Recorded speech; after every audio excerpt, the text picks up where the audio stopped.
We have been looking at this passage from Charles Taylor's book, Secular Age, and the passage is from Abbé Raynal, the French Enlightenment propagandist. And we're looking at the notion of last time we looked at how the notion of general interest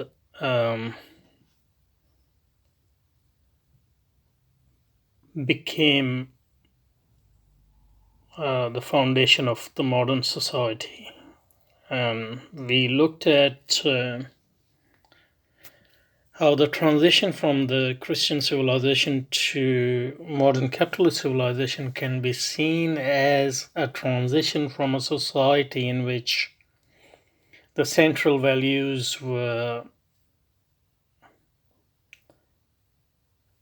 love, otherworldliness, honor, a combination of your typical Christian and feudal values to a society in which interest became a central value. And by interest, we was understood the interests of an individual person, an interest of a society, an interest of groups, etc. And interest was considered, it wasn't considered necessarily economically at the start, but as capitalism developed. And even today, interest doesn't mean necessarily economic interest, but generally any interest, it was argued, and economists would argue that, and utilitarians would argue that any interest whatsoever would require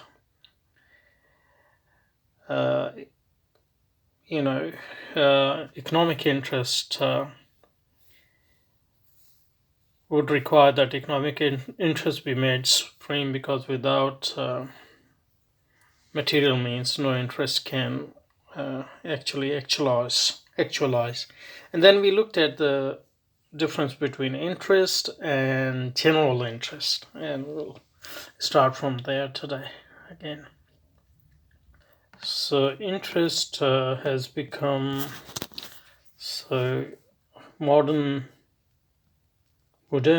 or modern civilization can be seen as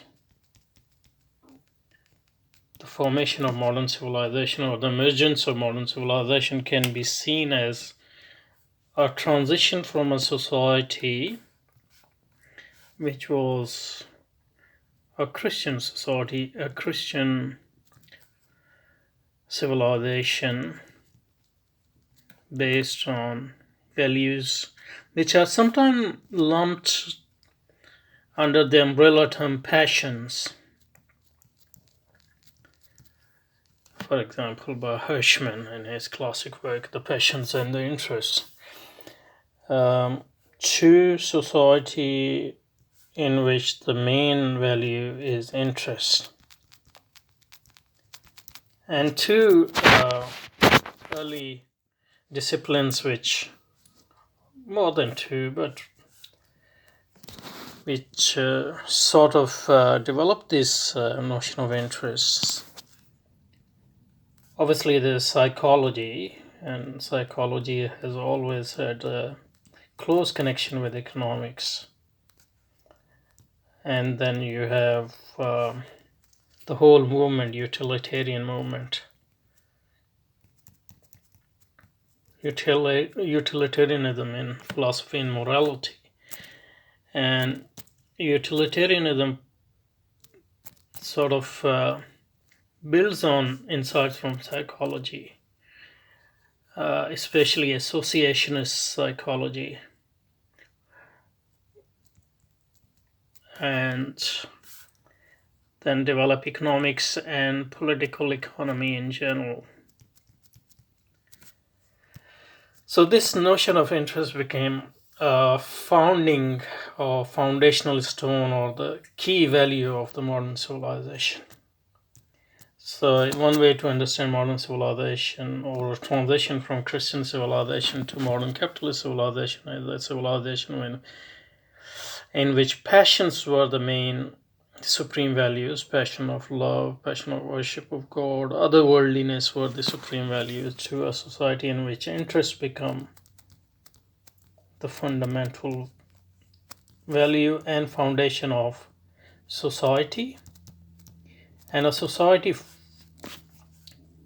based on or founded on interests is called civil society specifically, and also state.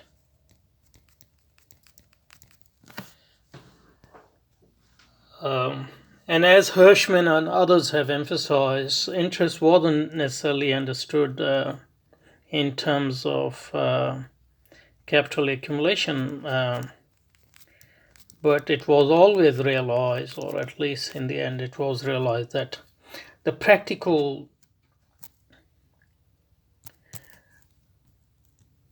consequence of giving interest, making interest the center of a society and civilization, is to give capital accumulation the final say.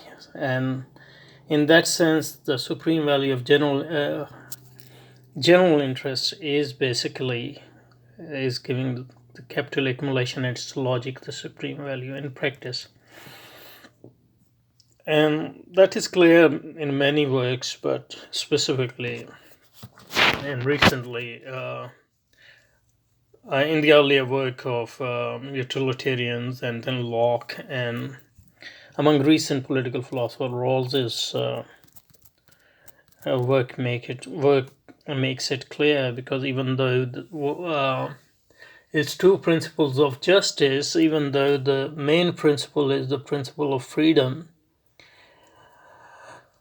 um, the value of basic goods, which are primarily material goods, is recognized. That so interest cannot be the supreme principle of freedom cannot be realized without the realization of the abundance of the primary goods. And the way modern civilization know how to make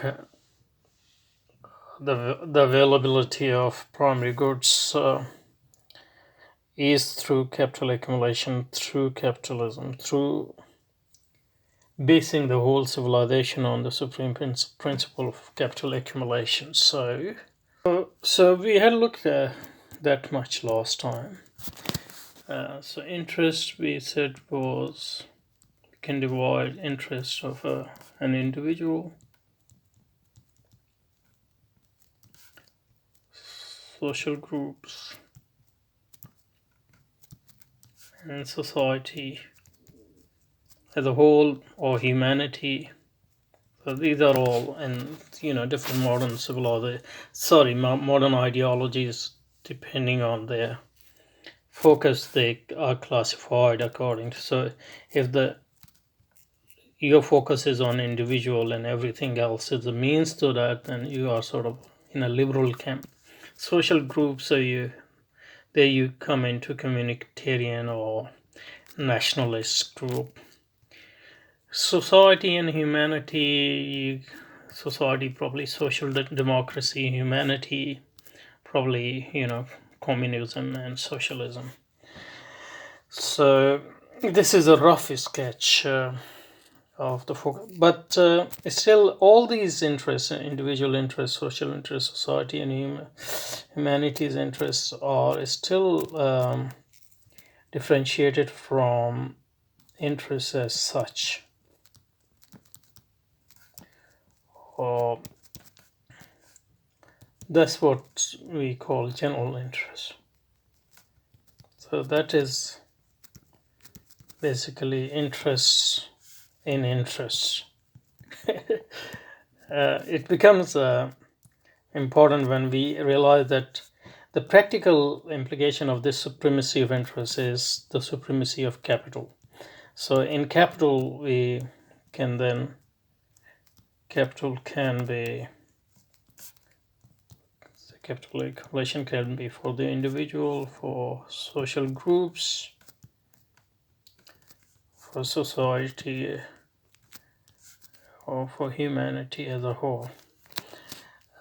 So you would get these liberal and neoliberal, nationalist and fascist and communitarian society. You will get social democratic, and humanity you will get socialism and communism and all those varieties. But we still differentiate between capital for all these things and capital as such, or capital in general. So capital in general is accumulation for the sake of accumulation, nothing else. So interest, general interest, means eventually interest in interest, but its practical implication would be the society is based on this principle, whether you accumulate for the sake of accumulation, although the final rationale, if somebody pushes you to provide the rationale, but I guess at the level of politics, at the level of sociology, at the level of morality, then you will say that, accumulation for the sake of accumulation to overcome scarcity, so that it is good for individual, or it's good for social group, or it's good for society as a whole, or it's good for humanity as a whole. So this is the core principle. So saying that l'intérêt général est la règle de tout ce qui doit subsister dans la tête, the general interest is the rule of everything which should subsist in the state, basically mean that a state, the modern state, is based on the supremacy of the principle of accumulation for the sake of accumulation. That's how I understand it. And I think practically that's the most convincing way, as far as I can see, to understand this supremacy of general interests.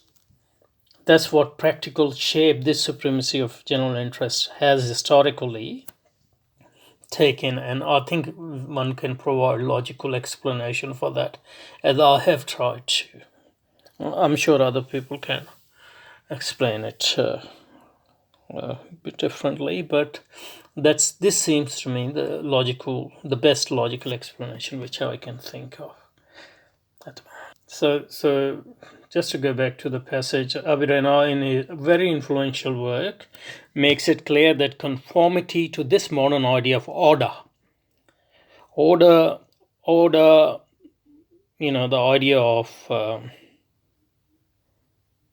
state, I guess, which he calls general interest, l'intérêt général, is the supreme principle of civil society,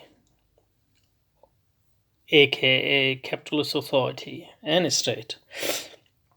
So l'intérêt général est la règle de tout ce qui doit subsister dans la tête. Pardon my French pronunciation. The general interest is the rule of everything which should subsist in the state. The general interest is the rule of everything which should subsist in the state. That is general.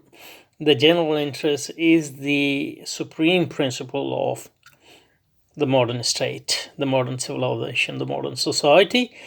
And this, as I have, argued,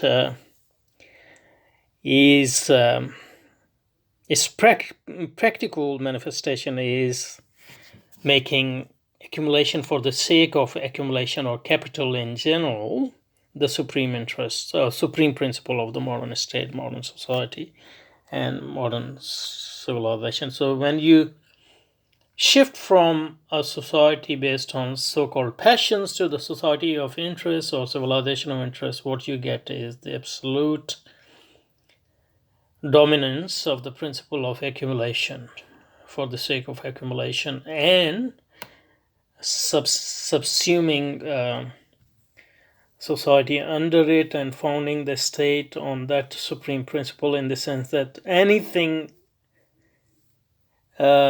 which challenges that principle should be either sidelined or destroyed, Anything which hinders that should be either soiled and destroyed, and everything which promotes that should be promoted. That's what we mean when we say everything which should subsist in this state, as it will become clear. I think we'll just stop here, and next time we can just follow from here.